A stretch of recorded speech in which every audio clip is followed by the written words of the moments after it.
বাসায় সবসময় হাজবেন্ডের পছন্দের রান্না করা হলেও আজকের রান্নাটা করা হয়েছিল আমার পছন্দে। মজা আর কি তৃপ্তি করে সেদিনের খাবারটা খেয়েছিলাম। সেদিন ছিল ব্রাজিলের খেলা। আমার হাজবেন্ড আমার কাছে আবদার করেছে তার বন্ধুদের জন্য সকালে নাস্তা বানাতে হবে। গিয়েছিলাম ননাস আর শাশুড়ি মার সাথে মার্কেটে ঘুরতে। এই নিয়ে থাকছে আমার আজকের ব্লগটি। আসসালামু আলাইকুম এভরিওয়ান, কেমন আছেন আপনারা সবাই? চলে আসলাম নতুন একটি ব্লগ নিয়ে। ইদানিং কোনো কাজই করতে ইচ্ছে করে না, মন চায় যে বাসায় শুধু ঘুমিয়েই থাকি। সকাল সকাল বাহিরে একটু বের হয়েছিলাম, বের হয়ে দেখি এক গাছে কতগুলো আঙ্গুর ধরেছে। পরে দেখলাম আকাশে মেঘগুলো একদম কালো হয়ে আসছে, মনে হচ্ছে একটু পরেই বৃষ্টি নামবে। সকালে ঘুম থেকে উঠে আমি বাহিরের ওয়েদারটা চেক করি, এরপরে আমি চলে যাই রান্না বান্না করতে। আগের দিন রাতের বেলায় হচ্ছে আমি গরুর মগজ নিয়ে এসেছিলাম যে লাঞ্চ করব। আসলে লাঞ্চ করার মতন বাসায় তেমন কোনো কিছু ছিল না, ভাবলাম তাড়াতাড়ি রান্না বান্না করে লাঞ্চ করে ফেলি। মগজটা অলরেডি আমি ভালো মতন ক্লিন করে নিয়েছি আর অনেকগুলো পেঁয়াজ কেটে রেখেছিলাম। পেঁয়াজ দিয়ে পুরো মগজটা আমি ভুনা ভুনা করে রান্না করব।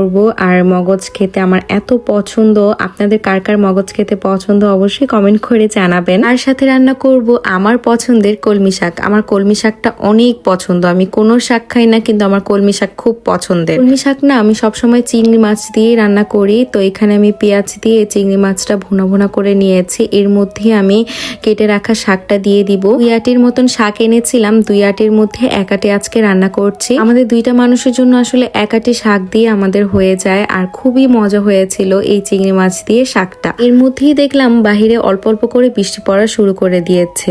আর কিছুক্ষণ পরেই দেখি বাহিরে এমন ঝুম বৃষ্টি। আসলে আমি তখন রান্না করছিলাম, মন চাচ্ছিল যে আসলে এই ঝুম বৃষ্টির মধ্যে আমি একটু ভিজি। জাপানে কখনই আমি এরকম টাইপের আসলে ঝুম বৃষ্টি দেখিনি। সবসময় দেখেছি যে আস্তে আস্তে বৃষ্টি পড়েছে। এই বৃষ্টিটা দেখে আসলে খুবই গোসল করতে ইচ্ছে করছিল। জ্বরের ভয়ে আসলে সেদিন আমার আর গোসল করাই হয়নি বৃষ্টিতে, কিন্তু ভেবেছি এরপরে যখন আবার ঝুম বৃষ্টি পড়বে তখন আমি অবশ্যই বৃষ্টিতে ভিজবো। আমার মায়ের হাতে রান্না করা মগজটা আমার খুবই পছন্দের, কিন্তু এই প্রথম আমি মগজ রান্না করেছি, তাও আবার ইউটিউব দেখে দেখে। এতটা মজা হয়েছিল।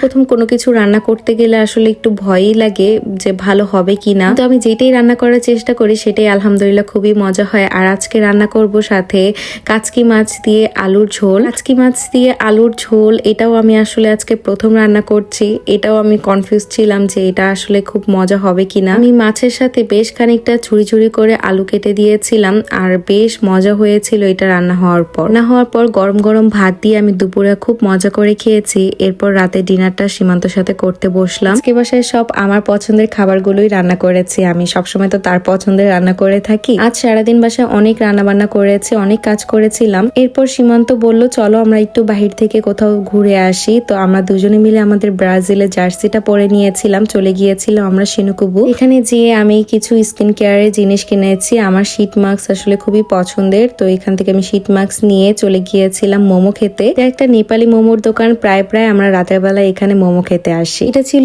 এর পরের দিন। সকালে উঠে আমি জিমে চলে যাই। আমি প্রায় সেদিন 7 কিলোর মতন হচ্ছে ট্রেডমিলে হেঁটেছিলাম। সেদিন ছিল ব্রাজিলের খেলা, তো সকালবেলায় আমার হাজবেন্ড তার ফ্রেন্ডদেরকে বাসায় আসতে বলেছিল, সবাই মিলে একসাথে খেলা দেখবে বলে। আমার জামাইও ব্রাজিল সাপোর্ট করে এন্ড আমিও ব্রাজিল সাপোর্ট করি, তার বন্ধুরাও ব্রাজিল সাপোর্ট করে। ব্রাজিলের খেলা বলে কথা, এদিক দিয়ে তাদের জন্য আমি স্পেশাল হচ্ছে নাস্তা রেডি করছিলাম। আলু ভাজি করেছি আর আগের দিন রাতেই আমি গরুর মাংসটা রান্না করে রেখেছিলাম। সকালে উঠে শুধুমাত্র আমি আলু ভাজি করেছি আর পরোটাগুলো ভেজে নিচ্ছিলাম। সীমান্তর খুব ইচ্ছে হয়েছে তার বন্ধুদের সাথে একসাথে খেলা দেখবে আর নাস্তা খাবে, তো তাই আমি তাদের জন্য এই আয়োজনটা করেছিলাম ছোটখাটো। সবাইকে নাস্তা দিয়ে দিয়েছি আর আমিও নাস্তা নিয়ে নিলাম। আর সবার চোখ হচ্ছে টিভির দিকে, এক পলক টিভি থেকে চোখ সরছে না, কখন একটা গোল দিয়ে দেয়। 7-Eleven থেকে ঠান্ডা এই মাছের স্মুদিটা নিয়ে এসেছিলাম, এটা খেয়ে দিয়েছি আমি এক ঘুম থেকে উঠে আমরা সন্ধ্যাবেলা চলে গিয়েছিলাম মসজিদে। ননাসের হাজবেন্ড মারা যাওয়ার 2 বছর হয়েছে, সেটার জন্য মসজিদে একটা মিলাদ ছিল। সবাই মিলে এই মিলাদে চলে গিয়েছিলাম। সবাই বাচ্চাদের জন্য অনেক বেশি দোয়া করবেন, তারা যেন সুস্থ আর সুন্দরভাবে বেড়ে উঠতে পারে। ছিল এর পরের দিন। আকাশটা দেখেন কি সুন্দর না? আমার এরকম ব্লু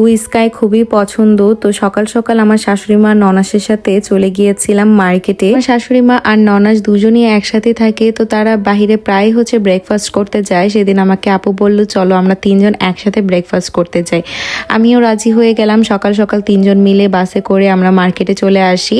আর আমার শাশুড়ি মা সেদিন আমাদেরকে এই ব্রেকফাস্টের ট্রিট দিয়েছিল। আমার ননাসের তো 3টা ছেলে আপনারা দেখলেনই, তো তাদেরকে হচ্ছে স্কুলে পাঠিয়ে দিয়েছে। এরপরে আমরা বের হয়েছিলাম সবাই। ব্রেকফাস্ট করার পর প্রায় 3 ঘন্টার মতন আমরা সেদিন মার্কেটে ঘুরেছি, খুবই ভালো লেগেছিল। পরে গিয়েছিলাম H&M এ যে এই ক্যাপটা পরে দেখলাম আমাকে বেশ মানিয়েছে, তো ভাবলাম ক্যাপটা নিয়ে নিই। আমার ননাসও হচ্ছে সেম রেড কালার একটা ক্যাপ নিয়েছে। তো জাপানের সামার, আর সামারে হচ্ছে আমার ক্যাপ পরতে অনেক বেশি ভালো লাগে। পরে দেখলাম এই হিল স্যান্ডেল গুলোর মধ্যে সেল দিয়েছে, আর সেল দেওয়ার পর এটার প্রাইস প্রায় হাফ হয়ে এসেছে। আমার পায়ে এই ব্ল্যাক কালার হিলটা খুবই ভালো লাগছিল, ভাবছিলাম নিব কিনা, এন্ড আমি সত্যিই নিয়ে নিয়েছি। আপনারা কমেন্ট করে জানাবেন যে আমার পায়ে কেমন লাগছে। এটার হচ্ছে আরেকটা কালার ছিল, বাট এটা সাইজ ছিল না, এটা সাইজ থাকলে এটাও নিয়ে নিতাম। আপু মা আমরা সবাই মিলে সেদিন এত শপিং করেছিলাম। শপিং করছে, সব শপিং করছে। ফকির হয়ে গেছি। আমার এই উইদাউট মেকআপে আপনাদের আসলে অনেক সমস্যা দেখলাম, বাট আমি আমার ফেস নিয়ে অনেক হ্যাপি আছি। যাই হোক, আজকের ব্লগটা বেশি বড় করব না, আজকের ব্লগটা এই পর্যন্তই। দেখা হচ্ছে নেক্সট কোনো ব্লগে। সবাই সেই পর্যন্ত ভালো থাকবেন, সুস্থ থাকবেন। আল্লাহ হাফেজ। আমার পেজে লাইক এন্ড ফলো করতে কিন্তু একদমই ভুলবেন না, আর ইউটিউব থেকে দেখলে একটা সাবস্ক্রাইব করে যাবেন।